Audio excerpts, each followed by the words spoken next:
Welcome to our first edition of Headline Buster after the relaunch of CGTN, brought to you by The Point with me, Liu Xin. This is the first ever show on CGTN to bridge the gap between new media and TV. It goes live first on social media and then is shown on TV. The idea is, as China interacts ever more intensively with the outside world, the foreign media's depiction of China is critical for shaping how you see me and my compatriots. In this show, I'll dissect stories from around the world and bring you any missing pieces of the China puzzle. October the 17th was China's Poverty Relief Day, so our topic today is poverty alleviation. I'll be joined by guests from India, China, and the US, and you can interact with us in real time and have your comments appear on the screen. So send us a comment or a question via the CGTN page on Twitter, Facebook, YouTube, or Weibo. If you're watching this live on the CGTN application, please go to one of these social media platforms right now, enable to join the discussion. If you're watching this on TV, well, you've already missed the chance, but you can join us next Friday. Okay, before we start the conversation, first let's take a brief look at the big picture. We all know that China is the world's most populous country with nearly 1/5 of humanity, but it's easy to overlook the challenge to feed us all. 70 years ago, China could barely do so. In just the past 40 years, things changed dramatically. More than 850 million Chinese emerged from poverty, according to the World Bank. That's some 70% of the global total. And over the past few years, the pace has picked up. Each of the past 6 years saw over 10 million Chinese lifted out of poverty, a total of 82 million by now. Now, China was the first developing country to achieve targets set by the UN Millennium Development Goals in terms of poverty reduction. So indeed, a very impressive figure and feat. And the fight against poverty continues. China has pledged that by 2020, it wants to lift all of its rural poor out of poverty. That's by 2020. Yes, please leave us. If that is done, that will be an unprecedented feat in Chinese and human history in general. With this context in mind, I examined a few stories on mainstream Western media on the subject. I didn't want to cherry pick the easy targets, so I just searched keywords such as China, poverty, and found the few recent pieces available. To strike some kind of geographic balance, I decided to pick 2 media outlets from the US and 1 from the UK. Let me say, my intention is to add information that I believe is necessary in order for you to better understand the subject. And I acknowledge it is not an easy task for any foreign journalist in China to understand and write about such a huge topic. Again, keep those comments and questions coming. Now let's look at my first example from The Telegraph from the UK. It was published on September the 30th, on the eve of China's 70th anniversary of the founding of the People's Republic. The British newspaper deserves credit, I must say, for spotlighting the situation for its global readers and for reflecting the sentiments of some ordinary Chinese people like the Zheng family. But let's take a moment to consider the magnitude of China's achievement. 850 million in 4 decades. That's well over 10% of the entire human population. Hard to believe, right? Nevertheless, the paper, in its headline, has the nerve to challenge China to do more, saying, China's sweeping anti-poverty drive has pulled millions, by the way, it should be hundreds of millions, out of hardship, but can it last? Headlines give an immediate first impression by asking, can it last?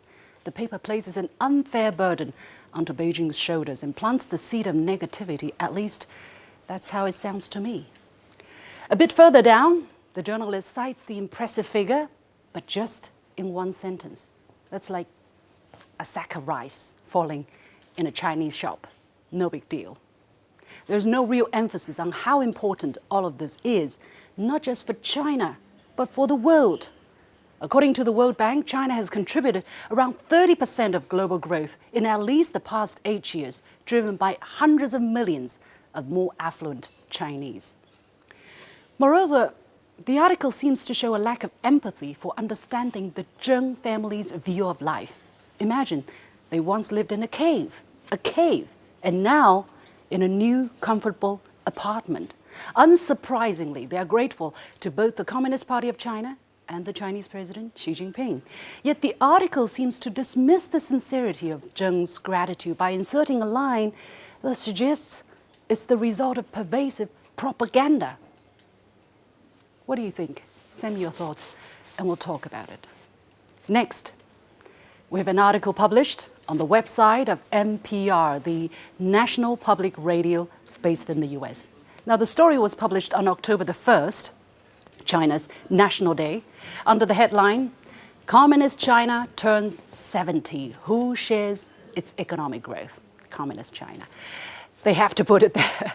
It's a good move, I must say, for the NPR to devote so much space to bring to life the hopes and dreams of ordinary Chinese people. And the story opens fairly enough, I must say, articulating President Xi's Chinese dream, which includes, quote, the idea that all Chinese should have access to the shared prosperity of the nation. But in the third paragraph, the piece turns gloomier. It says, hundreds of millions of citizens have climbed out of poverty, but a chasm of inequality has opened up. Researchers place China within the ranks of the 20 least equal nations in the world. This so-called chasm of inequality becomes the story's theme. Look, I don't deny there is inequality in China, and criticism is acceptable, even necessary. But consider the message to the audience. After citing the feel-good fact about poverty alleviation, the next sentence virtually neutralizes it. It's the typical yeah, but framing of such stories laced with insufficient empathy. It's like picking for bones in eggs, like what we say in Chinese, searching for the negative. Inequality plagues every modern economy, in the United States, in the UK, in Europe, everywhere, you name it. When the Chinese economy was tightly controlled, that was bad. When we turn more market-oriented and lift people out of poverty, which naturally creates gaps between rich and poor, also bad. Can China do anything right? But how have the Chinese managed to enrich so many people? Did the article shed light on any of the answers? Lastly, we have CNN, which back in April explored China's poverty alleviation efforts with an in-depth article. Xi Jinping is determined to end all poverty in China by 2020. Can he do it? There you go. Looks familiar, right? Can he do it? The headline starts with a positive, of course, referring to President Xi as determined to solve the great challenge of poverty. But once the story begins, the two authors soon switch gears toward the negative. We learn that China has assigned 775,000 party officials to tackle poverty, in part by going door to door across the nation to assess how they can help these families. The number would normally impress you, with the image of a large army fighting poverty. Until the next sentence, when you are dissuaded from viewing these officials as do-gooders. The article cites China's state media saying those who fail in their missions to alleviate poverty could face career oblivion. So the Chinese officials aren't driven by altruism or responsibility, but by fear. Really? Of nearly 700,000 officials or civil servants, can't at least some of them be driven by a sense of decency to assist those less fortunate? So what have the readers learned so far? Yes, China is pouring huge efforts into eradicating poverty, but we should also question their motives for doing so. When it comes to the framing of such Western story, I have to say, sometimes it's just inexcusable. Well, I hope I haven't made too many enemies by now, but I do believe it is important to know the big picture. So what do you think of these stories? Whether I have been fair, or maybe you think I was picking for bones and eggs as well, or even biased against Western media or my Western counterparts. Send us your comments and questions, and we'll talk about them with my Indian, Chinese, and American friends. Stick around right after this short break. Images may appear to be identical, but looks can be deceiving. The difference is not always obvious. It has to be discovered. There are always different sides to a story. We put the focus on the details. To see more, to understand better. CGTN. See the difference.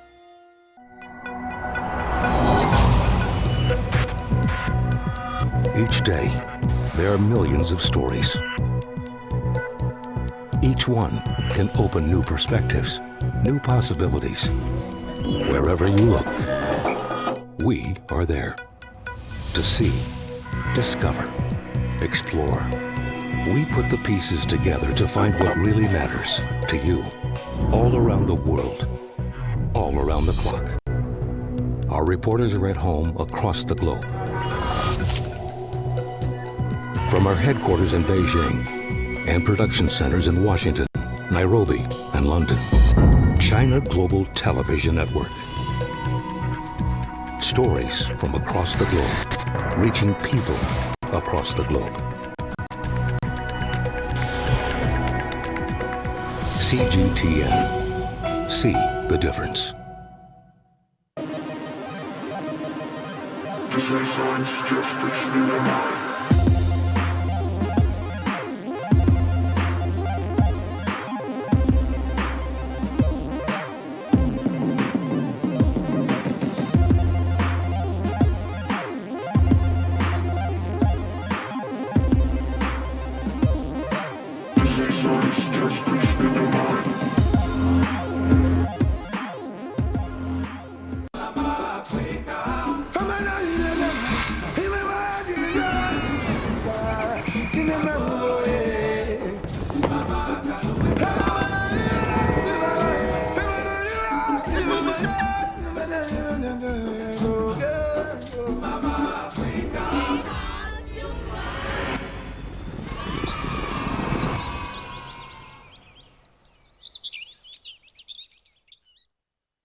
Welcome back to this very special live streaming on CGTN about poverty alleviation, and I'm extremely pleased to be joined in our set by three good friends.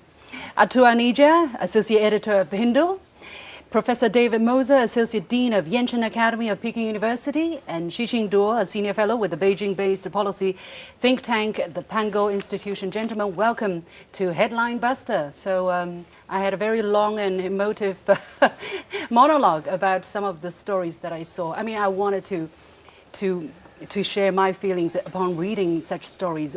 I think the journalists did quite a good job already because they went out of the field, they talked to the people, they took pictures, they produced very professional pieces, and yet it seems that something's just not right.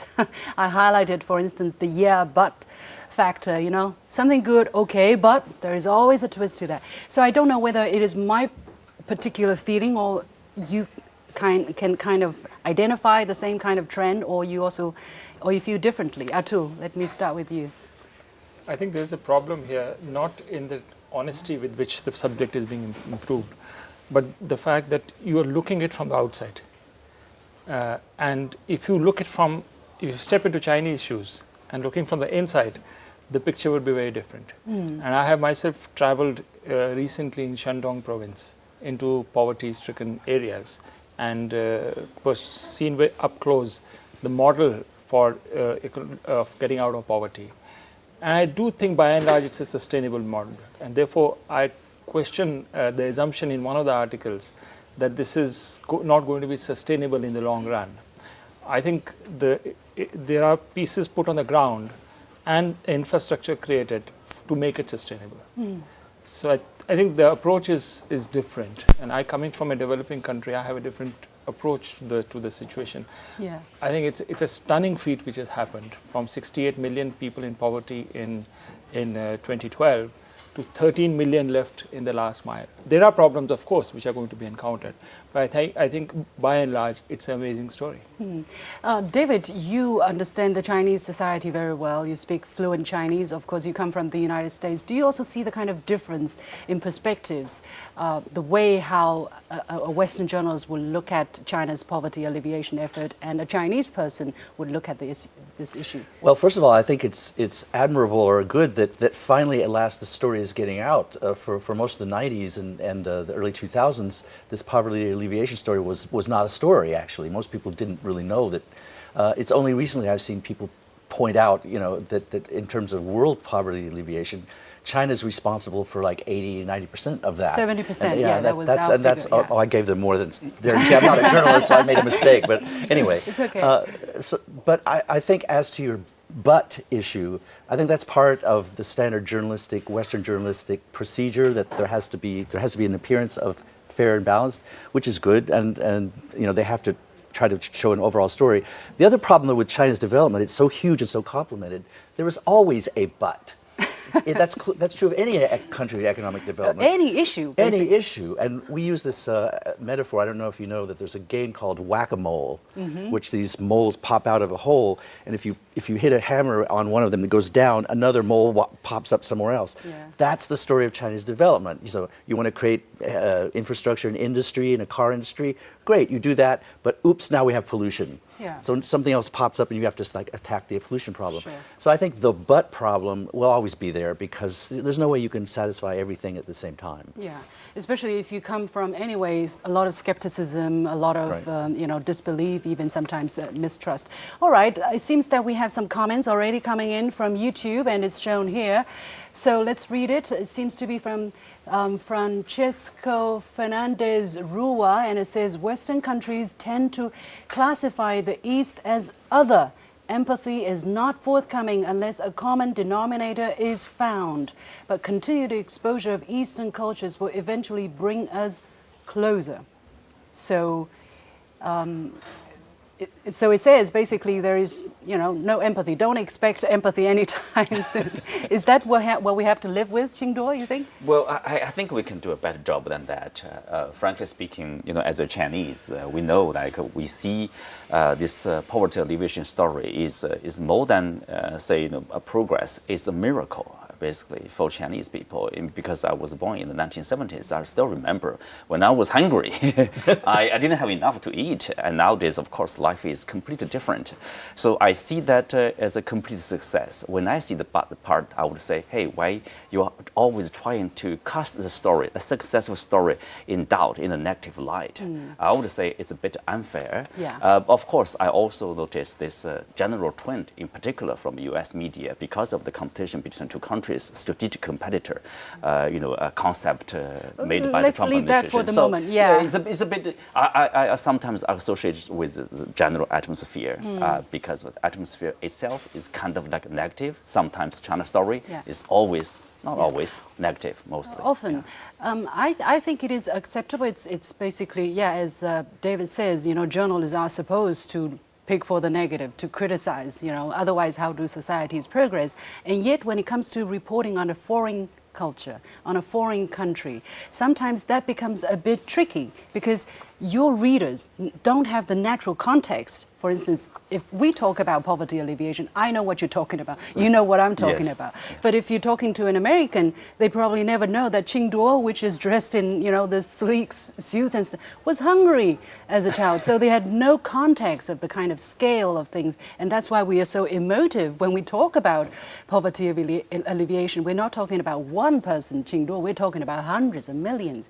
So when you start to question China, when you start to burden China with ever more, this whack-a-mole thing, I think that makes the Chinese people a bit angry. Atul, is that understandable to you, or Of course, it is understandable, and I think there are two things. One is that the journalists themselves, I think there's an assumption that the real model for development or the ideal model for development is the Western model. And therefore, you are looking at whether something is happening, does that fit into your framework? I don't think you are educated about an entirely different model which China is pursuing. I mean, I've been studying about the socialist market economy model, which is taking some parts of the market, going ahead with socialism as a long-term goal, and it's a completely different hybrid model. Yeah. So I don't see Western journalists necessarily, unless they have studied the subject in great detail, will understand that the poverty alleviation program is following a different script, a very different framework. So if you understand the Chinese model, then your judgment about what's happening on the ground will also change.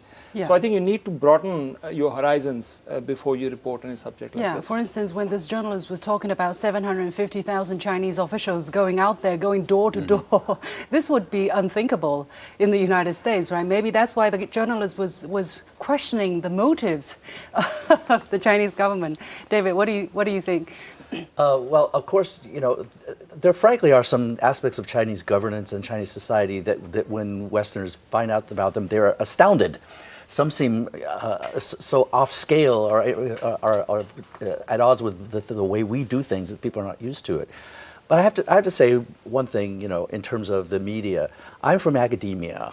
And so the kinds of things I read, the reports that scholars do, and very often it's Western and Chinese scholars working together in the field doing reports on things like hukou,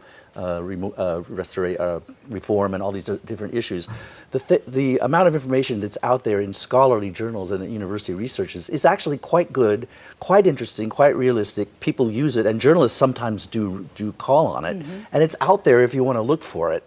Okay. There's a fundamental problem with journalism, especially corporate Western journalism, which is not in the basis of putting out accurate information, it's in the basis of selling news stories. Yeah. And when you set up a situation like that, you're going to get some really good sort of investigative reporting. Any scandal is going to get reported out the wazoo. Yeah. But anything that's nuanced, that involves background information, understanding, statistics, is going to be downplayed. That's just a fact of life. And I think I think sometimes, maybe even in some cases, some of you, the Chinese people, see bias when actually there's profit at stake. And there's a fundamental difference between the two. The result is bias. The result is bias, but the underlying cause is the profit motive. All right. That's my indictment of the Western news media. Good point. Okay, let's take a look at another comment sent to us by this person by the name of Philip Law. If Western journalists do not speak the way they do about China, their jobs may be facing oblivion. Show some sympathy. Is that what we... Did he hear you? Watch it. Yeah, is that... My job, maybe.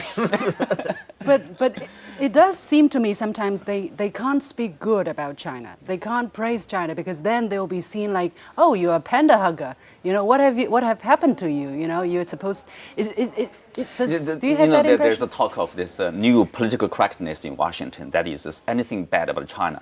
That's the new, that's okay, that's acceptable, that's praising, that's worth praising. If you say something positive about China, there's a risk.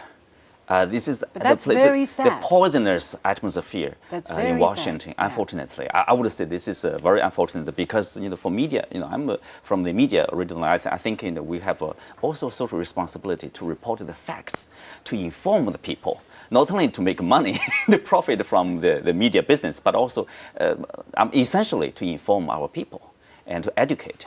But unfortunately, it's not the case. But I think, okay, some of these journalists might be really biased and influenced by political correctness or whatsoever. But I would say some of these journalists genuinely believed that they were doing a good job, that they were doing the readers a good service by discovering the Chinese story. For instance, this NPR piece that I was reading about, and this journalist, she's very good, okay, I with all my due respect, she's very good at the piece. She's written very professional and very effective because it's a radio piece.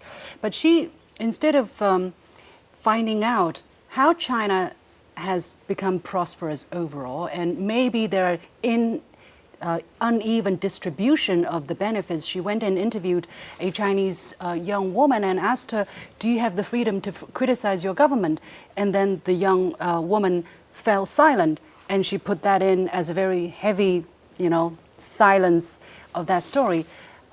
Is there real, I don't know, missing the point of the story? Because generally, the Western journalists would say, if you don't have the ability to criticize your government, it's like you're no good, or you have been deprived of a huge part of your rights, or your I don't know, whatever. Whereas the other people that she interviewed clearly benefited from the Chinese governance. So it seems there is a big disconnect between these two, Atul. Yes, I think the problem is that people are not going into enough detail. You know, you can make an observation, but that may be to a certain local area. But from there to make a big generalization about China is totally, I mean, it's flawed. It's a right method of analysis. So in the articles which you had discussed earlier, there is this problem about that certain villages will be subsidized all the time. And China may not have enough in its kitty to subsidize it forever. But that's not the way it goes. Because I have seen that there are provinces, let's say in southwest China, which are being integrated or being helped by certain other provinces which have done well, let's say in Shanghai and other places. So there is a seamless connect between one region and another. So if one region faces a problem, that's not going to be a long-term problem, because there are others who will come and support it. And if you take the total picture, you'll find that it's a pretty sustainable model.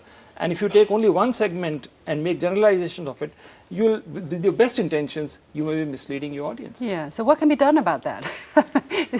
I think one thing we just have to acknowledge is that for the most of the Western media, that Chinese information control is the story. It is part of the story. They start with that premise. They deal with it, and that's an aspect that's frankly a problem that China has to figure out how to deal with. I'm always surprised that Western media articles will mention some negative aspect or a downside of reform or something, and imply or even explicitly say that the ordinary Chinese people are being kept in the dark. They don't know about these problems. When I live here, and in fact, I do know that they know about them, and in fact, they're hot topics on social media. I say, wait a minute, this is not a secret here. It's not something that they're not knowing. But they don't watch CGTN, that's why they don't that's know. Right. But the problem is there is a difference in the structure and the rationale of how media control works, how much of it should be, how the internet, and that's a difference. And that's the big story. That is always a big story in the Western media. You can't get beyond that. So that may be something you just have to figure out how to deal with yourself, because it's never going to be resolved. There are hundreds of millions of Chinese traveling every year to the outside world. Yeah, I mean, they see it. They see it. They see it for themselves. Right. Anyway, so a comment coming from Facebook page by this person by the name of Mishka Iva. I think there is still a large amount of distrust remaining from before the digital age, and the outreach from the Chinese media has had a very positive effect on the viewers who see it. Most Americans don't watch foreign news, sadly, so they only get one side of the story. David, is that true? That's absolutely true, yeah. They don't watch foreign media. I mean, foreign media is one thing. I mean, foreign news media is one thing. Americans don't even watch foreign media. I mean, you have Chinese that watch American soap operas, they watch American movies, every country, India. Sure. In fact, India has a lot of media that only Bollywood, they watch, but the media know. And it is a huge problem because America, especially, I criticize my own country, but I mean America, being such a rich information environment, so open to everything, and everything is out there, and yet the actual viewpoint that most Americans consume is very, very narrow.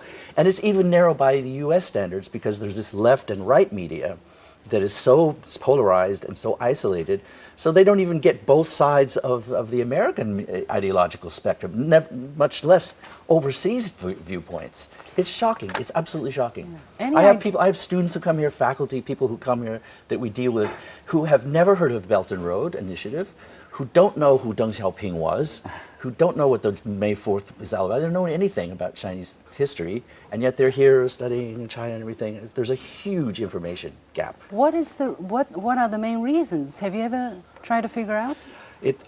Obviously, it has to do with having been the largest and most economically powerful and influential superpower for many, many, many generations. And many, I'm sad to say, I hate to say it, because a lot of my family and friends involved, they feel like they are the center of the universe and they don't really need to know about the rest of the world. And they can afford to do so. They can afford to do so. What on China's part can be done better? Well, of course, I think we need to, and that's why there's an official line of tell the story right? Tell the story to the rest of the world. There's a successful China story. I think it's not only the media, but also every Chinese when they go abroad, comparing with I do want to add here, side. because when the Chinese government talks about tell the Chinese story, they never said tell only the good stories. They said tell it well. And they say tell a China that is true, that is multidimensional, that is comprehensive. That's right. Yeah, it never said only tell the good sides about China. It was never the directive from anybody. Obviously, because as a society, just one of the many countries, we have our own struggles, our own problems, as David pointed out. For every society, that's right. You have some progress, and then you have new problems. You overcome these new problems, then you have some newer problems. It's always like this. Whack-a-mole. Yeah, it's always like this. Yeah. All right, time's so limited. We have to wrap it up here. Thank you so much to Anija, Associate Editor of The Hindu, Professor David Moser, Associate Dean of Yenching Academy of Peking University, and Xu Xingduo, a Senior Fellow with the Beijing-based public policy think tank, the Pango Institution. And many thanks for all of our viewers and netizens who have joined us, and especially those who have participated in this discussion. It's been a very successful show, I can say that, and I thank you so much. Join us next Friday at exactly the same time. See you.